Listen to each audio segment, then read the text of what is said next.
On va parler de composition aujourd'hui, puisqu'il y a quelques temps j'étais en Provence et j'ai visité quelques villages, photographié certains, dont le magnifique village de Gordes. Évidemment, j'ai fait toute une panoplie d'images, tout au téléphone, je ne me suis pas embêté à prendre le réflexe en vacances, et je vais vous montrer différentes photos du même endroit, mais à chaque fois un cadrage différent. Et je vais commenter les différentes photos et vous donner mon point de vue, pourquoi j'ai fait tel ou tel cadrage, histoire que vous compreniez mieux l'approche, le raisonnement qu'il y a eu derrière chaque image. Allez, on démarre avec la première photo.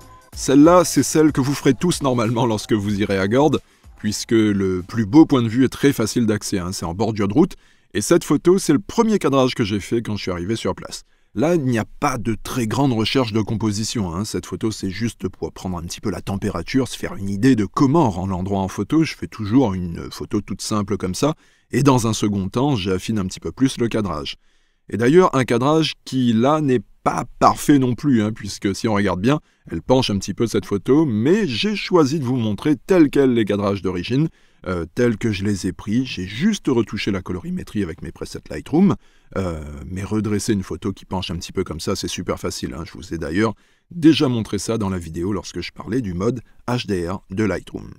Mais néanmoins, même si c'est la photo test, entre guillemets, on essaye de faire ça plutôt bien en respectant les règles classiques de composition, la règle des tiers. Ici, avec le bâtiment principal du village, l'église que j'ai placée sur un des points forts de la grille. En complément de ça, on a grosso modo 2 tiers de sol, 1 tiers de ciel, avec ici en bonus l'ombre sur le bas de la photo qui remplit idéalement le premier tiers, ça c'est plutôt cool. Et ce côté sombre sur le bas de la photo justement, ça donne une base à la photo, une base sur laquelle vient se poser le village, et un village qui a, lui, suffisamment d'espace pour respirer grâce au dernier tiers. Là, on est sur typiquement une valeur sûre de la composition photo en respectant la règle des tiers. Donc ça, c'est la première photo que j'ai fait, un plan large. Et avant de chercher un cadrage plus complexe, plus stylé, ou même d'envisager de changer de spot, il y a un truc tout simple que vous pouvez faire pour déjà ramener une photo différente, c'est tout simplement de zoomer. Et le seul fait de changer de focale, ça donne une toute autre vision de l'endroit, et je trouve que ça complète très bien l'autre vue un peu plus large, une vue rapprochée comme ici, ça permet de s'immerger davantage dans la scène qu'on photographie. Mais attention quand même à respecter un minimum les règles de composition, avec toujours suffisamment de ciel pour laisser respirer la photo en ne collant pas trop les bâtiments sur le haut de l'image, et essayez également de rester sur du grosso modo 1 tiers de ciel et 2 tiers de sol, ça c'est une valeur sûre.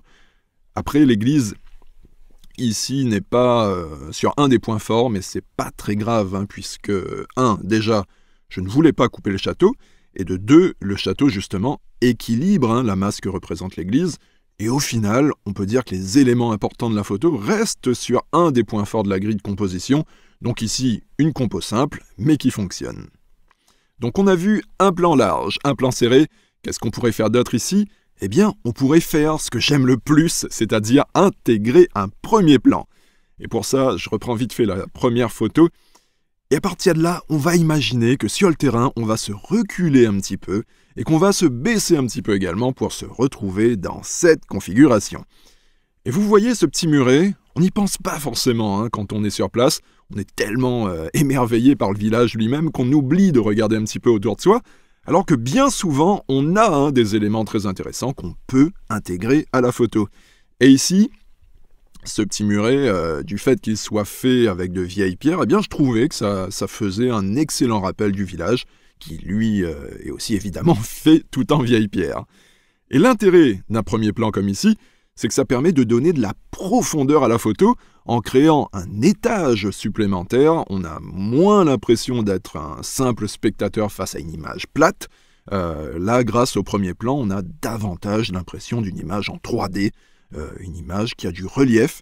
Et en photo de paysage, intégrer comme ça un premier plan, c'est super important, au moins tout aussi important que le décor que vous avez au fond. Et ici encore, on retrouve cette idée d'image composée sur la base de la règle des tiers, avec grosso modo 1 tiers de premier plan avec le muret. Le second tiers, bon, certes, qui déborde un petit peu sur le dernier tiers, mais on peut se permettre de temps en temps de transgresser un petit peu les bases de la composition, d'autant plus lorsqu'on est dans une situation comme ici où le ciel est vide, il n'y a pas grand intérêt à intégrer trop de ciel dans la composition. Et si, comme ici, vous limitez la part du ciel, veillez juste à ne pas trop coller les bâtiments contre le haut de la photo, histoire de laisser quand même assez d'air pour que la photo respire. Et si j'avais laissé moins d'espace en haut, eh bien on aurait eu comme une sensation d'étouffement, d'enfermement. Donc dosez la quantité de ciel, ni trop, ni pas assez. Et ensuite, n'oubliez pas, comme je vous l'ai dit un peu avant, une fois que vous avez fait votre photo dans un sens, avant de migrer sur un autre spot, pensez tout simplement à faire une photo, mais dans l'autre sens. Retournez juste votre appareil photo. Et là, vous voyez qu'en version portrait, eh bien, ça change pas mal. Le ressenti est différent en tout cas. Et perso, entre les deux versions, j'ai une petite préférence pour cette variante à la verticale. Je trouve qu'une compo en hauteur comme ça, je trouve que ça fonctionne super bien ici grâce à l'église en fait. Le sommet de l'église forme comme une pointe vers laquelle l'œil est naturellement attiré, un effet qui est d'ailleurs accentué par le fait que j'ai aussi volontairement parfaitement centré le clocher de l'église. Donc avec ces deux dernières photos que je vous ai montrées, retenez cette idée de premier plan qui permet de donner de la profondeur, du relief à vos photos.